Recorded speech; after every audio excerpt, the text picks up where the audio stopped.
ஓம் சாய்ராம். ஷீரடி வாசாய வித்மஹே சச்சிதானந்தாய தீமஹி தன்னோ சாயி பிரச்சோதயாத். இன்னைக்கு நம்ம சாய் சச்சரிதத்தோட 5வது அத்தியாயத்தை பார்க்கலாம்.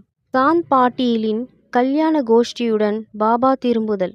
நிஜாம் சமஸ்தானத்தை சேர்ந்த அவுரங்காபாத் ஜில்லாவில் தூப்காவன்னு ஒரு கிராமம் இருக்கு.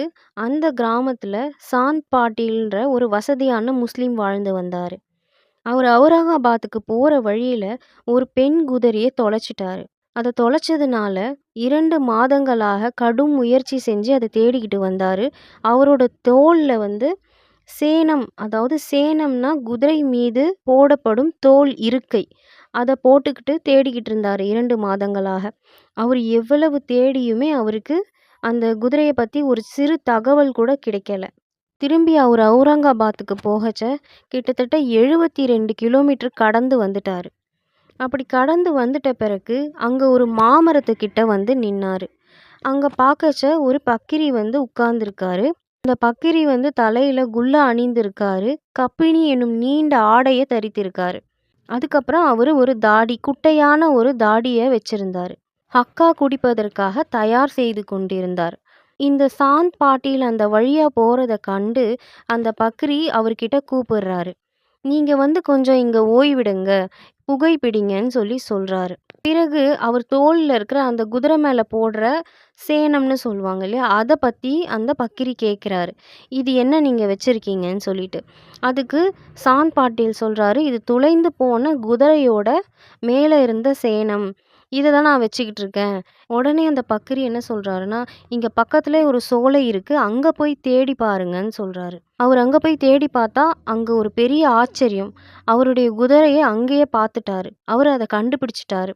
என்ன நினைக்கிறாருன்னா, இந்த பக்கிரி ஒரு சாதாரண மனிதரா இருக்க முடியாது. அவர் ஒரு அறிவாளி, ஒரு பெரிய ஞானியா இருப்பாருன்னு நினைக்கிறாரு. குதிரையோட பக்கிரி கிட்ட சாந்த் பாட்டீல் திரும்பி வராரு. ஹக்கா குடிப்பதற்காக தயார் செஞ்சுக்கிட்டு இருக்காரு அந்த பக்கிரி. ஆனாலும் 2 பொருட்கள் தேவைப்படுது அதுக்கு. ஒன்று குழாயை பற்ற வைக்க நெருப்பும், சாபி புகை இழுக்க பயன்படும் ஒரு துண்டு துணியை நனைப்பதற்கு தண்ணீரும் தேவைப்படுது. அந்த பக்கிரி தன் கையில இருக்கிற கத்தி எடுத்து நிலத்தின குத்துன உடனே அங்க நெருப்போட இருக்கிற ஒரு கரித்துண்டு கிடைக்குது. பிறகு அந்த குழாய் வழியா அந்த நெருப்பு துண்டை அவர் போட்டுடுறாரு. அப்புறமா சாட்கைன்னு சொல்லுவாங்க. அதை எடுத்து தரையில அடிச்ச உடனே அந்த இடத்துல இருந்து நீர் கசிய ஆரம்பிச்சுது. அந்த தண்ணிய ஒரு துணியில நனைச்சிட்டு அதுக்கப்புறம் அந்த துணிய பிழிஞ்சி குழாய சுற்றினார். இந்த மாதிரி செஞ்ச பிறகு பக்ரி ஹக்கா குடித்து விட்டு சாந்த பட்டியலையும் புகைப்பிடிக்க சொல்றாரு. இதையெல்லாம் பார்த்த சாந்த் பட்டீலுக்கு ஒரே வியப்பாக இருந்தது. ரொம்ப ஆச்சரியப்பட்டு போனாரு. பிறகு தன்னுடைய வீட்டுக்கு அவர் வரணும்னு சொல்லி அழைக்கிறாரு. என்னோட வீட்ல நீங்க விருந்தோம்பலை ஏற்றுக்கொள்ளணும் அப்படின்னு சொல்றாரு. மறுநாள் அவங்க வீட்டுக்கு போறாங்க. பக்கிரியும் அங்க சில நாட்கள் தங்கியிருக்காரு. அதன் பிறகு அவருடைய, அதாவது பாட்டீலுடைய மனைவியோட சகோதரன் மகனுக்கு திருமணம் ஏற்பாடு செய்திருக்காங்க. அவருக்கு ஷீரடியில தான் பெண் பார்த்துருக்காங்க. அதனால அந்த கல்யாண கோஷ்டி மறுநாள் கிளம்புறதுக்காக இருக்கு. அந்த கிளம்புற கோஷ்டியோடையே பக்கிரி கிளம்பி போறாரு. ஷீரடியை போய் அடைகிறாரு. பிறகு திருமணம் முடிந்த பிறகு அந்த கோஷ்டி தூப்காவானிற்கே திரும்பி போயிடுது. ஆனா பக்கிரி அங்கேயே தங்கி விடுகிறார். ஷீரடியிலேயே தங்கி விடுகிறார். அவர்தான் நம்ம சாய்பாபா. சாயி எனும் பெயரை பக்கிரி எப்படி அடைந்தார்? இந்த கல்யாண கோஷ்டி ஷீரடிய அடைஞ்ச பிறகு அங்க ஒரு ஆலமரத்துக்கிட்ட போயிட்டு தங்கி இருக்காங்க. அவங்க வந்த வண்டியெல்லாம் கண்டோபா கோயில் கிட்ட அங்க ஒரு நிலப்பரப்பு இருக்கு. அங்க நிறுத்தி வைக்கிறாங்க. எல்லாரும் அங்கேருந்து இறங்கும்போது, அந்த வண்டியிலேருந்து இறங்கும்போது பக்கிரியும் வண்டியிலேருந்து இறங்குறாரு. இந்த இறங்குனதை பார்த்த உடனே பகத் மஹல்சாபதியும் யா சாயி, சாயி வரவேண்டும் என்று கூறினார். அதிலிருந்து தான் அவரை எல்லாருமே சாயின்னு அழைக்க துவங்கினாங்க. அதிலிருந்து அவர் சாய்பாபா என்று பெயரால் அழைக்கப்பட்டார், அறியப்பட்டார். மற்ற ஞானிகளுடன் தொடர்பு. சாய்பாபா ஷீரடியில் இருக்க மசூதியில தங்க ஆரம்பிச்சிட்டாரு. அங்க தேவிதாஸ்ன்ற ஒரு ஞானி ஏற்கனவே பாபா வரத்துக்கு முன்னாடியே ஷீரடியில தங்கியிருந்தாரு. பாபா அவர் கூட நட்பாக இருக்கிறதுக்கு விரும்பினாரு. தேவிதாசுடன் பாபா மசூதி, கோயில்ல தங்கியிருந்தாரு. சில நேரங்கள்ல பாபா தனியாகவும் தங்கியிருந்தாரு. அங்க ஜானகிதாஸ்னு ஒரு ஞானியும் வந்தாரு. அந்த ஜானகிதாஸ்ன்ற ஞானியும் பாபாவும் பெரும்பாலான நேரத்தை பேசியே கழித்தாங்க. ஜானகிதாஸ் பாபா தங்கியிருக்க இடத்துக்கு எப்பொழுதும் சென்று கொண்டிருப்பார். அதே போல புந்தாம்போயினில் உள்ள இல்லறத்தை சேர்ந்த வைசிய ஞானி கங்காகீர் அடிக்கடி ஷீரடிக்கு வந்துட்டு இருந்தாரு. சாய்பாபா தன் 2 கைகளால் தண்ணீர் குடத்தை தோட்டத்திற்கு நீர் ஊற்றுவதற்காக எடுத்து செல்லும்போது அவரை முதலாக பார்த்த ஞானி கங்காகீர் வியந்து கூறினது, ஆச்சரியப்பட்டு சொன்னது என்னன்னா, ஷீரடி ஆசீர்வதிக்கப்பட்டது. அது விலைமதிக்க முடியாத வைரத்தை பெற்றிருக்கிறது. இம்மனிதர் இன்று தண்ணீர் சுமந்து கொண்டிருக்கிறார். ஆனாலும் அவர் சாதாரண மனிதர் அல்ல. இந்நிலம், அதாவது ஷீரடி, அதிர்ஷ்டமும் புண்ணியமும் உடையதாதனின் அது ஒரு வைரத்தை பெற்றது. அங்கனமே சாய்பாபாவைப் போலவே யோவாலாய் மடத்தை சேர்ந்த ஆனந்த்ராவ் என்பவர் புகழ்பெற்ற ஞானியாகவும் அக்கல்கோட் மகாராஜோடைய சீடராகவும் இருந்தார். அவர் ஒரு முறை ஷீரடிக்கு மக்களுடன் வரும்பொழுது அவர் சாய்பாபாவை பார்த்து என்ன சொன்னாருன்னா, இது உண்மையில் விலை மதிக்க முடியாத ரத்தினமாகும். அவர் ஒரு சாதாரண மனிதர் போன்று தோன்றினாலும் அவர் ஒரு சாதாரண கல் அல்ல, ஒரு வைரக்கல். கூடிய விரைவில் நீங்கள் அதை உணர்வீர்கள். இதை கூறிய பின்னர் அவர் யோவாலாவுக்கு திரும்பிவிட்டார். இது சாய்பாபா இளைஞனாய் இருக்கும் பொழுது சொல்லப்பட்டது. பாபாவின் உடையும் அன்றாட நிகழ்ச்சி நியதியும். சாய்பாபா அவரோட சின்ன வயசுல தலைமுடியெல்லாம் வளர்த்துக்கிட்டு இருந்திருக்காரு. அந்த தலைமுடியை அவர் ஒழுங்குபடுத்துவதே இல்லை. ஒரு விளையாட்டு வீரனை போலவே அவர் உடை அணிந்திருந்தார். அவர் ரஹாதாவிற்கு சென்றிருந்த போது ஜந்து, அதாவது சாமந்தி, மல்லிகை, முல்லை இந்த மாதிரி பூக்களை எல்லாம் வாங்கி கொண்டு தரையை சுத்தப்படுத்திவிட்டு அந்த காய்ந்த நிலத்தை கொத்தி அங்க அவர் நட்டு தண்ணி ஊத்துவார் இந்த பூச்செடிகளுக்கெல்லாம். வாமன் தாத்தியான்னு ஒருத்தர் இருந்தாரு. அவர் தினம்தோறும் சாய்பாபாவுக்கு தண்ணி ஊத்துறதுக்காக பானைகள் கொடுத்துக்கிட்டு வந்தார். பாபா அந்த பானைகளை உபயோகப்படுத்தியே தண்ணீர் ஊத்துறது வழக்கமாயிருந்தது. பாபா அவருடைய கையாலேயே கிணற்றிலிருந்து நீரை எடுத்து அந்த மட்பானைகள்ல தோளில் சுமர்ந்துக்கிட்டு போய் தண்ணீர் ஊற்றுவார். மாலை நேரத்தில் அந்த மண்பானையை வேப்ப மரத்துக்கு அடியில் வச்சிருவார். அந்த மண்பானை வெறுமனே பச்சை மண்ணால் செஞ்ச மண்பானை. அதை சுட்டாதான் அந்த மண்பானை ஸ்ட்ராங்காக இருக்கும். அதை சுடாத காரணத்தினால அது டெய்லியுமே உடஞ்சி போயிடும். ஆனால் அடுத்த நாளே தாத்தியா 2 மண்பானைகள், புதுசான மண்பானைகள் பாபாவுக்கு கொடுப்பாராம். இந்த மாதிரி இந்த நிகழ்ச்சி 3 ஆண்டுகளாக நடந்துக்கிட்டு இருந்தது. பாபாவுடைய இந்த கடின பயிற்சி, உழைப்பு ஆகியவற்றால் அந்த இடத்துல ஒரு பெரிய பூந்தோட்டம் வளர்ந்தது. இப்போ அந்த நிலத்துல தான் ஒரு பெரிய மாளிகை மாதிரி சமாதி மந்திர் இருக்கு. இது தற்போது பல பக்தர்களால் அடிக்கடி விஜயம் செய்யப்பட்டு வணங்கப்பட்டு வருகிறது. வேப்பமரத்தடியில் உள்ள பாதுகையின் கதை. பாபி கிருஷ்ணாஜி அலிபாக்கர் என்பவர் அக்கல்கோட் மகாராஜோடைய அடியவராய் இருந்தார். அவர் ஒருமுறை அக்கல்கோட்டுக்கு போயிட்டு அங்கே அக்கல்கோட் மகாராஜாவுடைய பாதுகையை தரிசனம் செஞ்சு அவருடைய வழிபாட்டை செலுத்தணும்னு நினைத்தாரு. அந்த சமயம் அவருக்கு ஒரு கனவு வருது. அந்த கனவுல அக்கல்கோட் மகாராஜ் இப்போது ஷீரடியே எனது இருப்பிடம், அங்கே சென்று உனது வழிபாட்டை செலுத்து அப்படின்னு சொல்றாரு. அதனால பாயி தனது திட்டத்தை மாற்றிக்கொண்டு ஷீரடிக்கு பாபாவை வழிபடுறாரு. 6 மாதங்கள் அங்கே தங்கியிருக்காரு. மிகவும் மகிழ்ச்சி அடைகிறார். இந்த காட்சியின் சாட்சியாக, ஞாபகார்த்தமாக அவர் ஒரு பாதுகையை தயாரித்து சக வருடம் 1834 ஆவணி மாதத்தில் பௌர்ணமி தினத்தன்று தாத்தா கேல்கர், உபாசானி இவங்களோட சேர்ந்து உரிய சடங்கு சம்பிரதாயங்களுடன் வேப்பமரத்தடியில் பிரதிஷ்டை செய்கிறாரு பாதுகையை. அதுக்கப்புறம் அங்கே ஒரு அந்தணரையும் நியமிக்கிறாங்க. அதனுடைய நிர்வாகம் சகுன் மேரு நாயக் என்ற அடியவரிடம் ஒப்புவிக்கப்பட்ட. இக்கதையின் முழு விவரம். தானேவை சேர்ந்த திரு பி.வி. தேவ் என்ற ஓய்வு பெற்ற தாசில்தார் சாய்பாபாவுடைய ஒரு பெரிய பக்தராயிருந்தார். இவர் இந்த விஷயம் அப்படின்றது போன தலைப்புல பாதுகையின் கதைன்னு சொல்லி ஒரு கதை இருந்தது. அந்த பாதுகையை பற்றி சொல்கிறது தான் இந்த இடத்துல இந்த விஷயம்னு குறிப்பிடுறாங்க. சகுன் மேரு நாயக், கோவிந்த் கமலாகர் தீக்ஷித் இவங்க கிட்ட விசாரிச்சு இந்த பாதுகைகளை கொண்ட ஒரு கட்டுரைய சாயி லீலா சஞ்சிகையில் தொகுப்பு 2 எண் 1 பக்கம் 25ல பதிப்பிச்சிருக்காரு. கீழ்கண்டவாறு: சக வருடம் 1834 அதாவது 1912 பம்பாயை சேர்ந்த டாக்டர் ராமாராவ் கோத்தாரி இவர் ஷீரடிக்கு ஒரு வாட்டி சாய்பாபாவை தரிசிக்கிறதுக்காக வந்தார். அவர் கூட கம்பவுண்டரும் அவருடைய நண்பருமான பாயி கிருஷ்ணாஜி அலிபாகர் வந்தாங்க. கம்பவுண்டரும் பாயி கிருஷ்ணாஜி அலிபாகரும் சகுன் மேரு நாயக், கோவிந்த் கமலாகர் தீக்ஷித் இவங்க 2 பேர்கிட்ட ரொம்ப நெருங்கிய நட்பை வளர்த்துக்கிட்டாங்க. இவங்க இப்போ நண்பர்கள் ஆயிட்டாங்க. சில விஷயங்களை பற்றி இவங்க பேசிக்கிட்டாங்க. எதை பற்றினா, ஷீரடிக்கு சாய்பாபா முதல்ல விஜயம் செய்ததை, புனித வேப்ப மரத்தடியில் அவர் அமர்ந்திருந்தது, இதை பற்றி பேசிகிட்டு இருக்கும்போது இதோட ஞாபகார்த்தமாக நம்ம ஒரு சின்னம் மாதிரி செஞ்சு வைக்கணும், இவ்வுண்மைகளின் ஞாபகம் ஒன்று இருக்க வேண்டும் அப்படின்னு அவங்க நினச்சாங்க. அதுக்காக பாபாவுடைய பாதுகையை பிரதிஷ்டை செய்யலாம் அப்படின்னு அவங்க எண்ணினாங்க. அவற்றை ஒரு சாதாரண கல்லில் செய்வதற்கு இருந்தார்கள். அப்பொழுது பாயின் நண்பரான கம்பவுண்டர் இந்த விஷயத்தை அவருடைய எஜமானான டாக்டர் ராமாராவ் கோத்தாரி கிட்ட தெரிவித்தால் அருமையான பாதுகைகளை அவர் வடிவமைப்பார் என்று யோசனை கூறினார். இந்த யோசனை எல்லாருக்குமே பிடிச்சிருந்தது. டாக்டர் கோத்தாரி கிட்ட இதை பற்றி தெரிவித்த பிறகு அவர் ஷீரடிக்கு வந்து பாதுகைக்கான திட்டத்தை வரைந்தார். அதை கண்டோபா கோயிலில் இருக்கிற உபசானி மகாராஜ் கிட்ட காட்டினார். இந்த திட்டத்தை காட்டினார். உபசானி அதில் சில முன்னேற்ற திருத்தங்களை செஞ்சார்.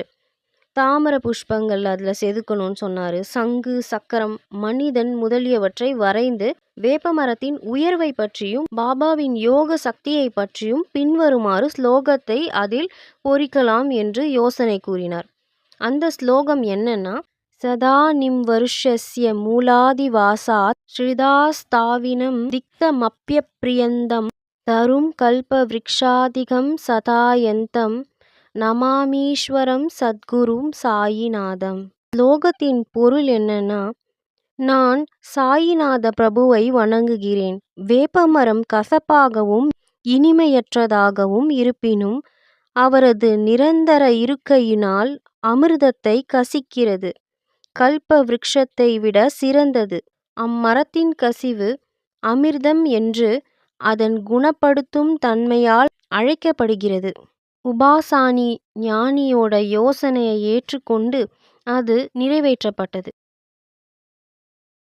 பாதுகைகளை பம்பாயில் செய்யப்பட்டு ஷீரடிக்கு கம்பவுண்டர் மூலமாக அனுப்பப்பட்டது. பாபா அந்த பாதுகையை ஆவணி மாதம் பௌர்ணமி தினத்தன்று பிரதிஷ்டை செய்ய வேண்டும் என்று சொன்னார். அத்தினத்தன்று காலை 11 மணிக்கு பாதுகைகள் கண்டோபா கோயிலிலிருந்து துவாரகமாயிக்கு, அதாவது மசூதி, ஜி.கே. தீக்ஷித் ஊர்வலமாக தனது தலையில் எடுத்து வந்தார். பாபா அப்பாதுகைகளை தொட்டு இவை பிரபுவின் பாதங்கள் என்றும் அவற்றை வேப்பமரத்தடியில் பிரதிஷ்டை செய்யும்படியும் கூறினார். அதற்கு முன்னாடி நாள் பாஸ்தா சேட் என்ற பம்பாயை சேர்ந்த ஒரு பார்சி பக்தர், இவர் 25 ரூபாய் மணி ஆர்டர் செஞ்சாரு. பாபா இந்த தொகையை பிரதிஷ்டை செய்வதற்காக கொடுத்து விட்டார். பிரதிஷ்டையோட மொத்த செலவு 100 ரூபாயா இருந்தது. அதில் 75 ரூபாய் நன்கொடையில் சேர்க்கப்பட்டது. முதல் 5 ஆண்டுகள் ஜி.கே. தீக்ஷித் அவர்கள் பாதுகைகளை வழிபாடு செய்தார். பின்னர் இவ்வழிபாட்டை ஜெயக்கடி சேர்ந்த லக்ஷ்மண் காக்கேஷ்வரால் செய்யப்பட்டது. முதல் 5 ஆண்டுகள் டாக்டர் கோத்தாரி விளக்கேற்றுவதற்காக மாதம் 2 ரூபாய் அனுப்பி வைத்தார். பாதுகைகளை சுற்றி வேலியை அமைக்கணும்னு அவர் நினைச்சி வேலியையும் அனுப்பி வைத்தார். ஸ்டேஷன்லேருந்து ஷீரடிக்கு அந்த வேலியை கொண்டு வரத்துக்கான செலவு ரூபாய் 780 ஆச்சு.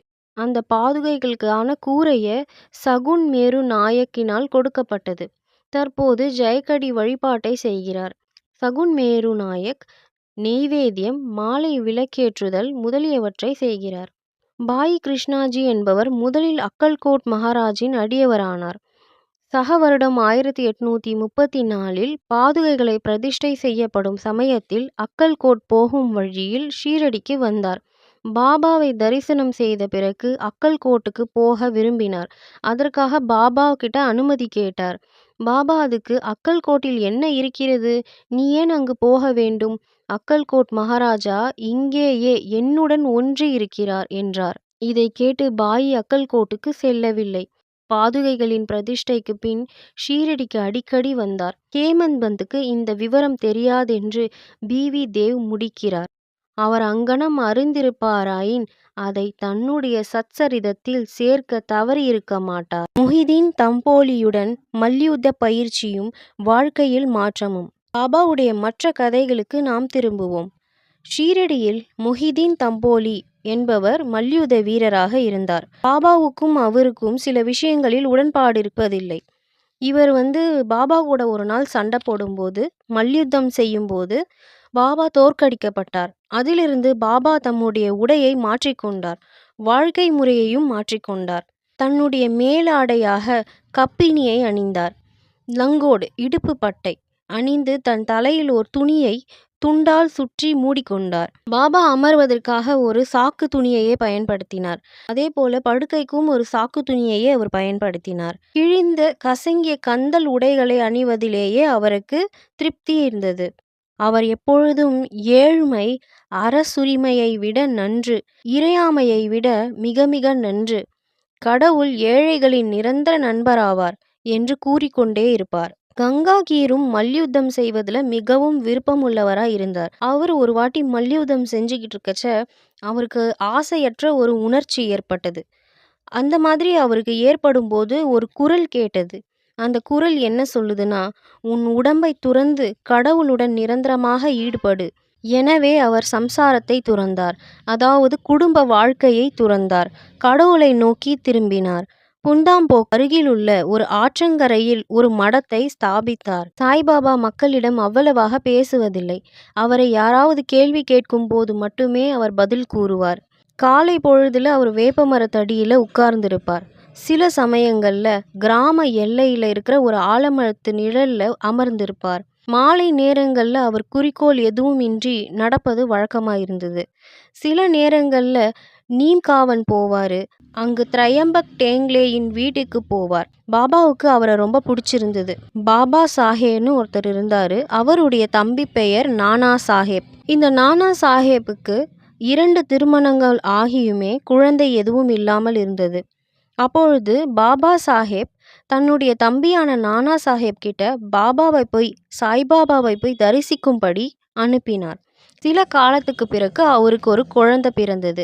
அதிலிருந்து பாபாவை பார்ப்பதற்காக மக்கள் கூட்டம் திரண்டு வந்தார்கள். பாபாவுடைய புகழ் பரவி அகமத் நகரையே எட்டியது. அதிலிருந்து நானா சாஹேப் சந்தோர்கரும் கேசவ சிதம்பரும் மற்றும் பலர் ஷீரடிக்கு வர தொடங்கினாங்க. சாய்பாபாவோட காலை பொழுதுல அவரை சுற்றி எப்பொழுதும் அடியவர்கள் சூழ்ந்திருந்தாங்க. இரவுல உதிர்ந்து கொட்டும் ஒரு பழைய மசூதியில தான் அவர் படுத்துக்குவார். பாபா கிட்ட இந்த நேரத்துல ஹக்கா, புகையிலை, ஒரு டம்ளர், அது ஒரு தகர டப்பா, நீண்ட கப்பினி, தலையை சுற்றி ஒரு துண்டு துணி, ஒரு சட்கா அதாவது குச்சி, இதுதான் அவர்கிட்ட இருந்த சிறு சிறு உடைமைகள். இதுதான் பாபா அவர்கிட்ட எப்பொழுதும் வச்சிருந்தாரு. தலையிலிருந்த அந்த சிறு துணிய நன்கு முறுக்கப்பட்டு முடியை போல் இடது காதிலிருந்து முதுகில் தொங்கியது. அந்த மாதிரி தான் பாபா அந்த துணியை போட்டிருப்பாரு. அந்த துணி பல வாரங்களாக துவைக்கப்படாது.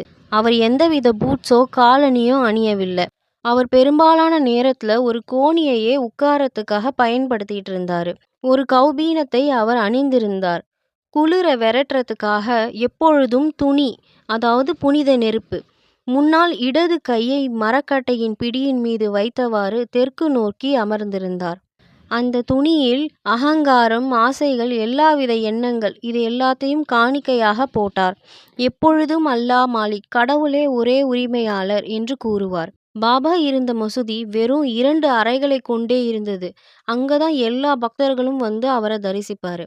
1912க்கு பிறகு ஒரு மாற்றம் நிகழ்ந்தது. பழைய மசூதி பழுது பார்க்கப்பட்டு ஒரு தாழ்வாரம் ஏற்படுத்தப்பட்டது. இம்மசூதிக்கு பாபா தங்க வருவதற்கு முன் தகியா என்ற இடத்தில், அதாவது முஸ்லிம் ஞானிகள் இருப்பிடம், அங்கதான் அவர் வசித்து வந்தார். அந்த இடத்துல தான் பாபா தன்னுடைய கால்ல சலங்கைகளை கட்டி அழகாக நடனம் செய்து அன்புடன் பாடினார். தண்ணீரால் விளக்கெறிதல். சாய்பாபாவுக்கு விளக்கேத்துறதுனா ரொம்ப பிடிக்கும். அதனால அவர் எண்ணெய் வியாபாரிகள் கிட்ட எண்ணெயை வாங்கிட்டு மசூதியிலையும் கோயில்லையும் இரவு முழுவதும் விளக்குகளை ஏத்துவாரு. இதை அவர் வழக்கமா வச்சிருந்தாரு.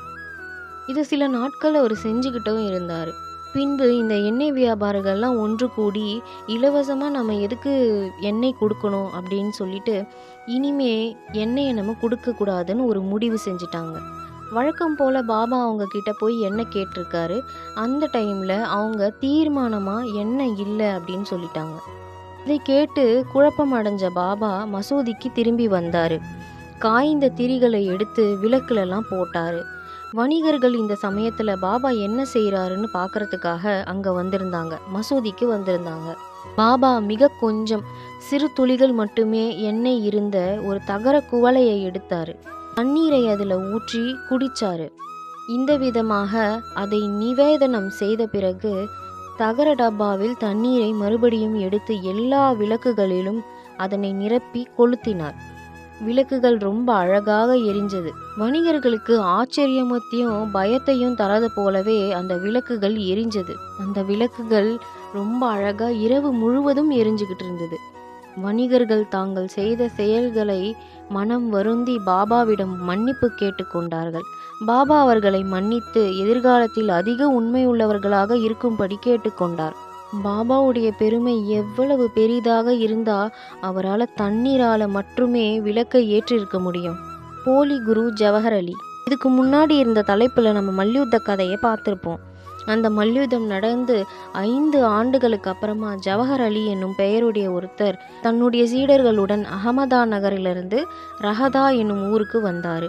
அங்க வீரபத்ர சுவாமி கோயில் இருக்கு. அது பக்கத்துல அவர் தங்கியிருந்தார். இந்த பக்கிரி ரொம்ப படிச்சவரா இருந்தாரு. குரான் முழுவதையும் ஒப்புவிக்கிற ஒரு ஆற்றல் இருக்கிறவரா இருந்தார். இனிமையான நாவுடையவர், அதாவது அன்பாக பேசுவார்.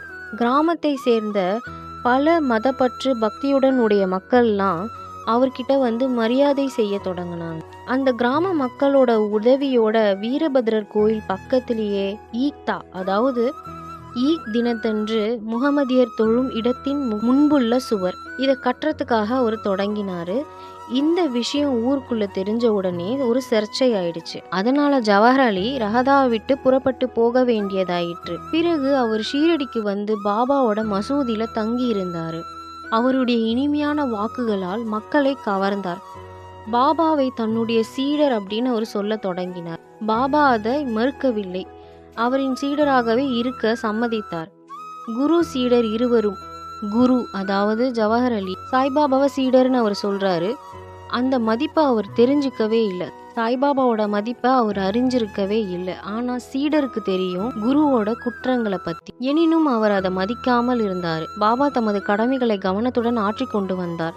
தமது குருவிற்கு பல்வேறு விதங்களாக பணிபுரிந்து வந்தார். ஷீரடிக்கு அவர்கள் அடிக்கடி வருவது வழக்கம். ஆனால் அவர்களது முக்கிய இருப்பிடம் ரஹதாவாகும். ஷீரடியில் உள்ள பாபாவின் அன்பு சீடர்கள் என்ன செஞ்சாங்கன்னா, அவரு ஷீரடியை விட்டு ரஹதால தங்கியிருக்காரு, அது அவங்களுக்கு பிடிக்கல. அதனால பக்தர்கள் எல்லாம் கூட்டமா கிளம்பி போய் ஈத்கா, அதாவது அந்த சுவர் கட்டியிருக்க இடத்துல பாபாவை சந்திக்கிறாங்க. அவங்க எதற்காக அங்க வந்திருக்காங்கன்ற காரணத்தை கூறுறாங்க. பக்கிரி ஒரு கோபக்கார குணங்கெட்ட மனிதர் என்றும் தான் இவரை விட்டு வர முடியாது என்றும், எனவே பக்கிரி வருவதற்குள் எல்லோரும் திரும்பி விடுவது நல்லதுன்னு சொல்றாரு. இந்த மாதிரி பாபா சொல்லிக்கிட்டு இருக்கும்போது அங்க அந்த குருவான பக்கிரி வராரு. அதாவது ஜவஹர் அலி அங்கே வந்துடுறாரு. தனது சீடர், அதாவது அவர் பாபாவை சீடர்னு சொல்லிக்கிட்டு இருக்காரு, அவரை கூட்டிகிட்டு போகிறதுக்கு வந்துட்டீங்களா அப்படின்னு சொல்லிட்டு கோவப்படுறாரு. அங்கே ஒரு தகராறும் நடக்குது.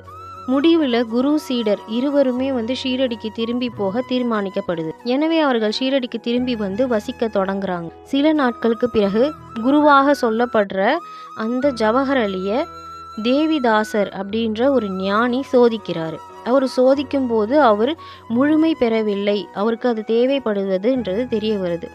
முழுமை பெறவில்லைன்னா ஞானம் இன்னும் கிடைக்கலன்னு அர்த்தம். இதை அவர் கண்டுபிடிச்சிடுறார். பாபா ஷீரடிக்கு கல்யாண கோஷ்டியுடன் வருவதற்கு 12 ஆண்டுகளுக்கு முன்பு இந்த தேவிதாசர் 10 அல்லது 11 வயது பாலகனாக மாருதி கோயிலில் வசித்து வந்தார். தேவிதாசருக்கு பல சிறப்பான அம்சங்களும் சிறப்பான கண்களும் அமைந்திருந்தன. அவர் அவாவின்மையின் அவதாரமும் ஞானியும் ஆவார். தாத்யா கோத்தே, காஷிநாத் போன்ற பலர் அவரை தமது குருவாக நினைத்தார்கள். அவர்கள் ஜவஹர் அலியை தேவிதாஸ் முன்னிலையில் கொண்டு வந்தனர். அப்போ ஜவஹர் அலிக்கும் தேவிதாஸ் ஞானிக்கும் ஒரு விவாதம் நடக்குது. அந்த விவாதத்தோட ஆரம்பத்திலேயே ஜவஹர் அலி தோத்து போயிடுறார்.